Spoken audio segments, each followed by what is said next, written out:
Today my goal is to run this conduit through an existing wall to install an outlet at the switch. However, getting it through as it is now will be complicated. So the idea is to make the conduit much more rigid. Well, I'm going to show you a very simple trick to make it stiffer and run it through a wall in one go and without struggling. So this is a topic I already talked about some time ago. I ran a conduit through a wall using a polyvinyl chloride angle bar. You could use a flat bar or you could use an IRL tube. The advantage of the IRL tube is that it's rigid and smooth on the inside. You run your wires and cables through it. Once it's passed through the wall, what you need is enough space in the attic above to be able to bend it and insert it into the wall. So, to make this conduit more rigid and insert it easily into a wall without struggling, I'm going to use threaded rod. Why threaded rod? It's what comes closest to an electrician's rod, an electrician's fish tape. They're 1 meter long and most importantly, they're threaded. I'll be able to add more threaded rods using a spacer, a long nut, an extension, call it whatever you want, just like I can extend electrician's fish tapes. So a fish tape looks like this.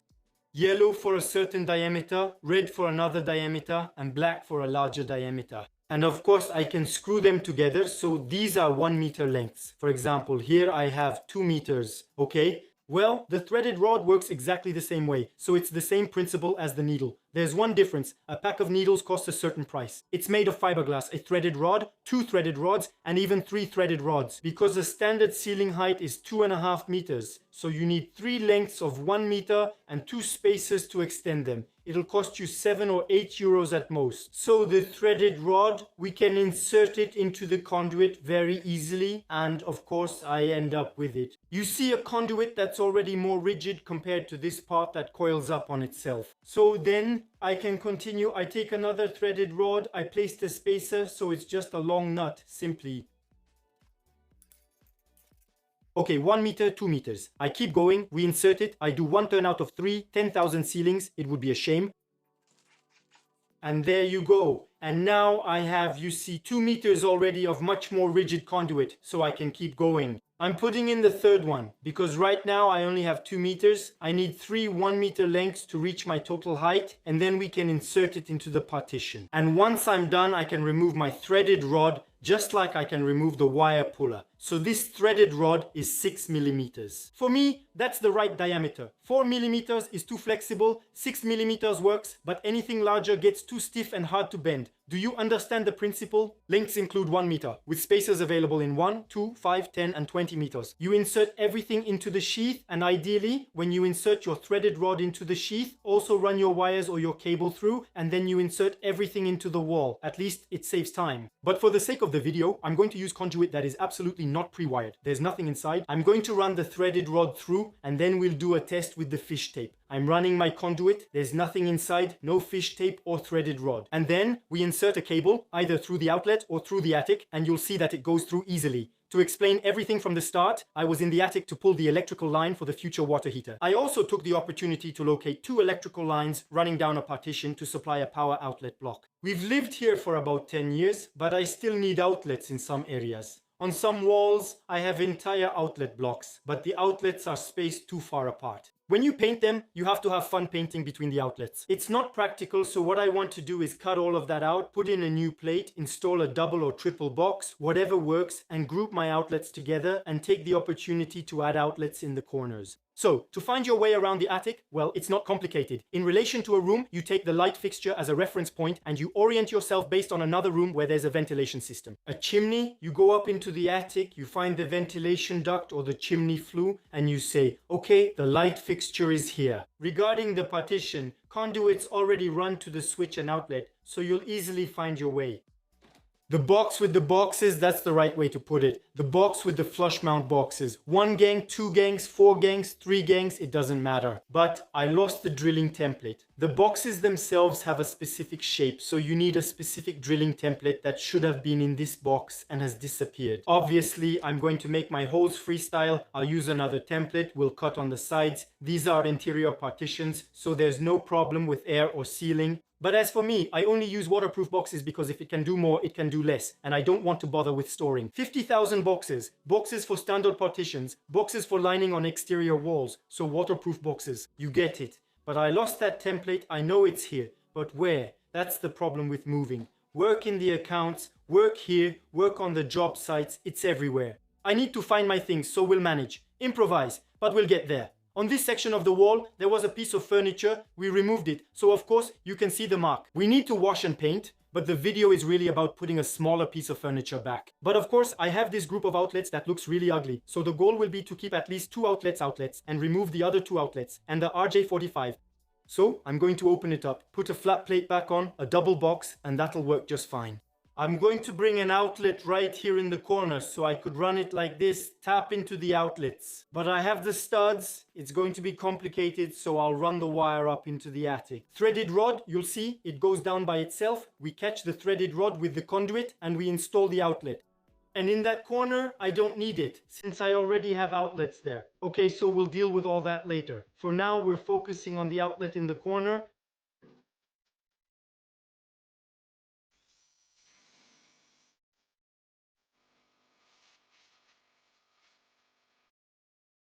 We're going to drill where I made the cross. So the 2 lines on each side are to simulate the rail that goes under the drywall. It's screwed into the drywall and the furring strips. The junction between the furring strips, is it really worth it? Should we talk about it? I don't think so. So I'm going to use the multi-tool. We'll make a hole in the drywall and the rail and we'll run the conduit through.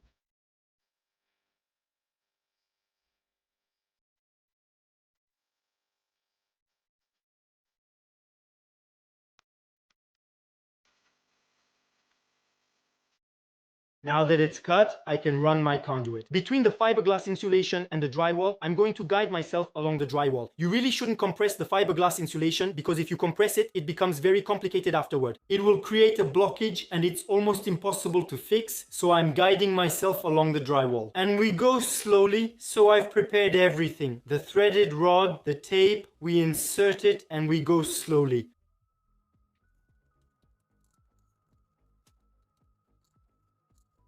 So the conduit is through, it's right here on the side, so now I can pull it up a little. And there you go, my conduit. So what I did is I pulled it up a little so I could take it out. If it's a 2-gang or 3-gang box, it's even easier because you can fit your hand inside. Here, I feel like this got in my way a bit, so the goal is to cut the sheath and remove the tape.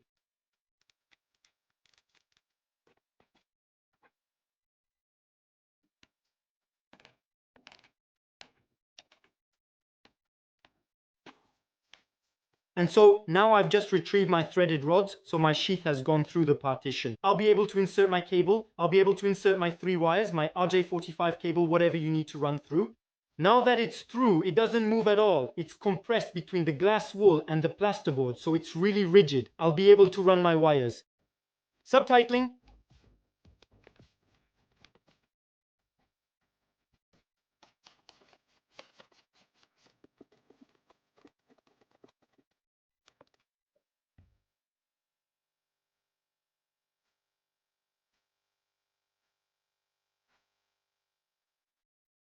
All right, that's perfect. The cable is through, but there's too much, so we'll double back. That works for me. We can cut the sheath, place the box, and install our outlet.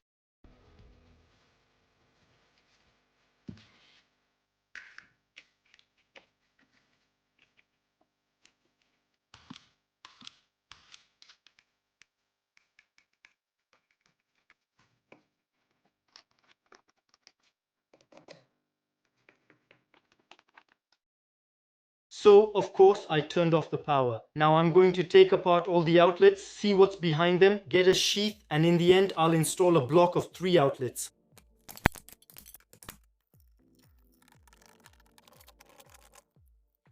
So, you can keep the screws. They cost a bit if you have to buy them. And if you have a switch or an outlet that doesn't hold because it's missing a screw, you'll be glad you saved them. On the old boxes,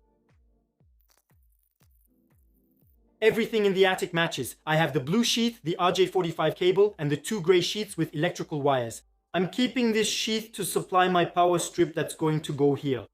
I'm running this sheath back up into the attic, and it's going to supply the power strip we installed in the corner. The two outlets, the RJ45 cable, well, I'm leaving it in the wall with its sheath. If one day I need to tap into it to install an RJ45 outlet on this panel, at least I know it's here, but normally I won't need it.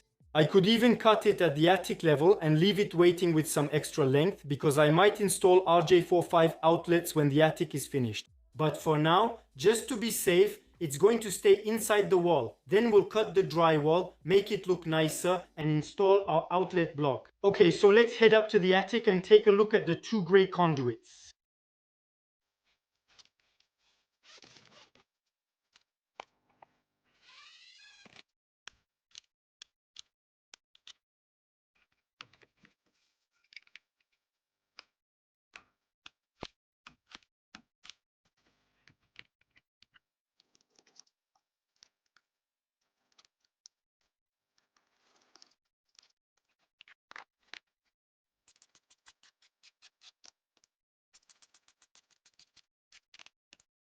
So, the junction box will stay here during the work in the attic. Did you see that I got some insulation? I still have quite a bit of work to do, especially modifying the framework and installing the floor. And when everything is done, anything below 1.8 meters, let's say it comes to about here, I won't be using that space. That will stay on the attic side. So the junction box and all the other boxes will go to the attic side, including the water inlets, drains, and so on. So if one day I need to do any work, well, it will happen on the attic side. Now, let's head down to the ground floor and cut the plasterboard.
Alright, the plastering is done, it's perfect, I've sanded everything, there are 3 coats of plaster, it's white, that's what I wanted. Since I'm a bit in a hurry, I don't have time to do any painting. I'm going to put my new piece of furniture in front when I get it, and at least it will be white. It's white, plaster color, but it won't show. I'll do the painting much later.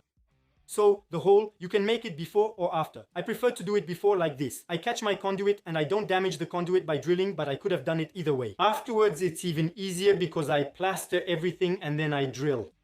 You just need to mark the baseboard to show where to drill. It doesn't matter if you do it before or after. So, the idea is to place the box and then the outlets. I've already wired everything. It's easier than being on all fours and doing it there. Next, we'll install the 3 outlets. I just need to connect to this one.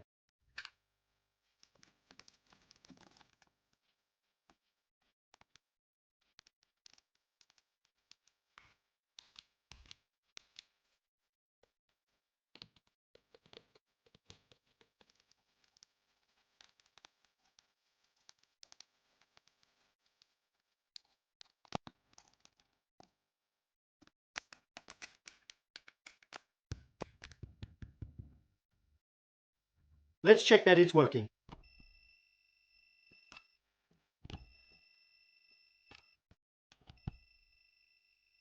Perfect.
subscribe. I'm happy. The outlets are installed. I've been meaning to do this for a while, and what's done is done. The outlets, we won't talk about them anymore. And the threaded rod, the spacer in the conduit, we lower everything into the wall. It works perfectly. So the threaded rods, the spacers, set them aside. If you have more electrical work, like running conduits down walls, it can be useful. And if you finished your electrical work, the threaded rod can still be useful, and the long nut, the spacer, can also be useful.